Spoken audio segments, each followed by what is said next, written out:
Inside Xbox is here at Treyarch Studios, home to Call of Duty Black Ops. Now, previously, we showed you some of the bigger features, things like theater mode and wager matches and currency, but today we're going to get a little bit more detail, kind of go behind the scenes to some of the design decisions that Treyarch believes will make Black Ops the most refined, competitively balanced Call of Duty game to date.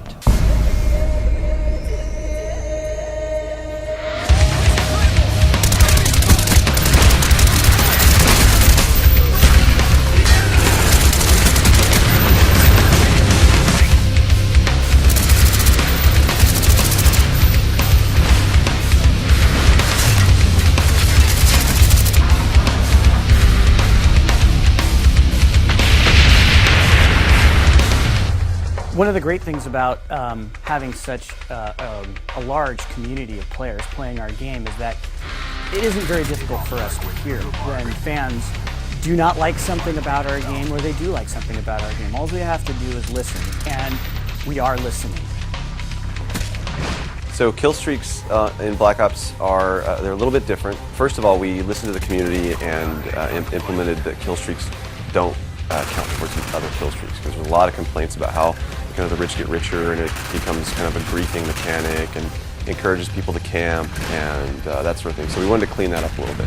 Secondary to that is that we wanted to make kill streaks feel more interactive. We didn't want to just do the fire and forget kind of thing where you just hit the button and go, because then there's no really risk reward there for the player. All of our kill streaks have some aspect of interactivity to them, whether it's the attack chopper picking a spot in the map where it goes and hovers rather than just letting it go and circle around the map. Or with the mortar team, for example, you can pick 3 locations on the map and get a really fast targeted strike to those places. So the perk design philosophy is we want every perk to feel like it supports a specific gameplay style. So we want to kind of beef up this characterization of, if I select a perk, this represents me and how I play the game. So for example, we have a perk called Hacker. Hacker is similar to some of the perks in previous Call of Duty games where they let you see enemy deployed equipment in the world. The difference with Hacker is that you actually can go up to enemy equipment now and hack it so that it turns to your team, and the guy who owns that piece of equipment won't know that you've done that.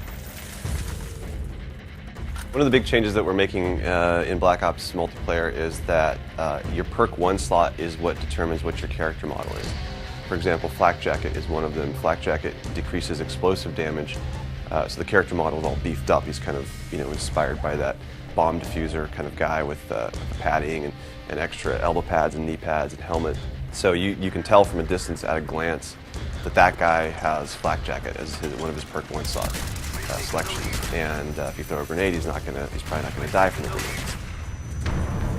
A lot of suggestions made it in from the community, starting from those objective icons, the A and B icon. They'll fade away if the reticle over them, so no longer are they getting in your way when you're trying to shoot.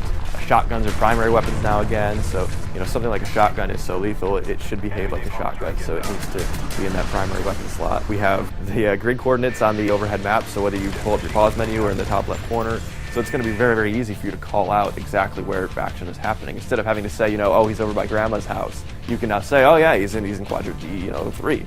We take suggestions from all sorts of our sub-communities. Another one is this whole new core movement mechanic called diving to prone. So it's something that we found was very interesting. It's used best for evasive and defensive maneuvers, but it really we needed to make sure we balanced that, because we understand that drop shotting is a frustrating thing to some people. So we wanted to make sure that this thing wasn't going to be used aggressively to grief or to frustrate players. So there is sort of a recovery time after you land, and you'll have to take a half second to pull your gun back up. So it's actually a penalty if you try to use it as an offensive maneuver. Little subtle things to the game that I think the fans are really going to like.